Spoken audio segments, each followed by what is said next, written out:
Welcome back to Morning Break. We hear all the time of how breakfast is one of the most important meals of the day, and September is Better Breakfast Month. So I am joined by Megan Buchanan, registered dietitian here at Memorial Health Children's Hospital, and you have an array of breakfast ideas. Absolutely. Breakfast is the most important meal of the day. I know we hear it all the time, and a lot of times we don't have the time to actually make it work. So I brought a couple items that are pretty quick and easy to put together. We've got to make sure our kids can go the whole day in school and use all that brain power with our food. So we're fueling those kids all day long. And adults too, because I know the days where I skip breakfast, I feel much less energy than the days when I have a good breakfast that can keep me going until lunch. So we're gonna get into it. These things can be done for kids and adults. Absolutely. So what do we have going on here? So right now we've got some waffles. So these are actually protein waffles. So they have about 6 grams per waffle, which is great. So sometimes it's hard to kind of make a protein, scramble eggs, get some things together. So we've got protein waffles. I've got some strawberries on top, and then I added a little bit of peanut butter. You can swap that out for any other kind of butter. So if you want almond butter, cashew butter, just in case there's any allergies in your family, we have plenty of options that we can try here. So we've got some protein, we've got some fiber in these waffles, and then we can get some fruit. So, and you can add as much fruit as you like. A regular waffle will work just as well. Go for those whole grain waffles. I love boiled eggs. I don't know why, but I see you've got some chopped up and all nice for us here. Yes, so this next one is just your toast. So a whole grain piece of bread. We've got some toast here. You can put whatever you like on it. If you need a little butter, if you want to put, like I said, some peanut butter to add a couple extra bits of protein. We've got our boiled egg. You can find these in the store already made, or to save some time, go ahead and make them the night before.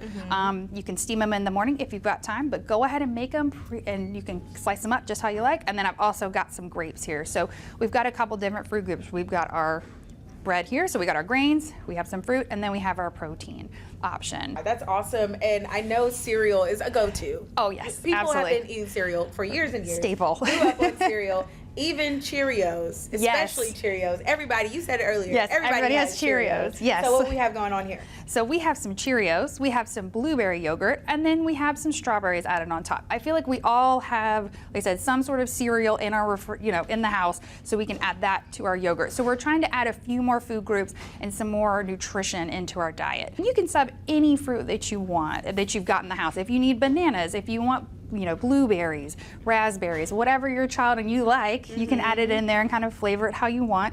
Get the kids involved too. Let them help pick. So what I'm hearing is protein's really important, especially in the morning. Yes. Give you that fuel for the day. They do. What happens is our body takes a little bit longer to break down that protein, so it gives us more sustained energy throughout the day. So instead of maybe we've got it for about an hour, we can have it maybe 2 to 3 hours. So incorporating protein is really important. So this is another quick and easy kind of on the go. I've got maybe 5 minutes to get the kids out the door. So this is a whole wheat tortilla. We put peanut butter inside, and then we also put some bananas sliced up.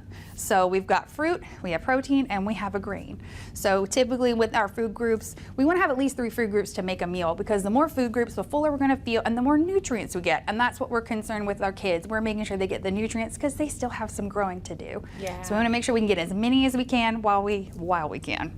So this is awesome. Kind of break down the difference that it makes. Somebody who wakes up, goes about their day with a cup of coffee, or a kid, just getting a glass of orange juice, compared to actually having a meal with the 3 food groups for breakfast. And what we usually find, if we do skip a meal, especially breakfast, usually we overeat at another meal, because we've gone a long time and we've all had that I'm starving, and then we tend to overeat. And then sometimes we overeat, we grab more convenience food items that may not have, be as healthy. It may have more added sugars and added fats and added sodium to it.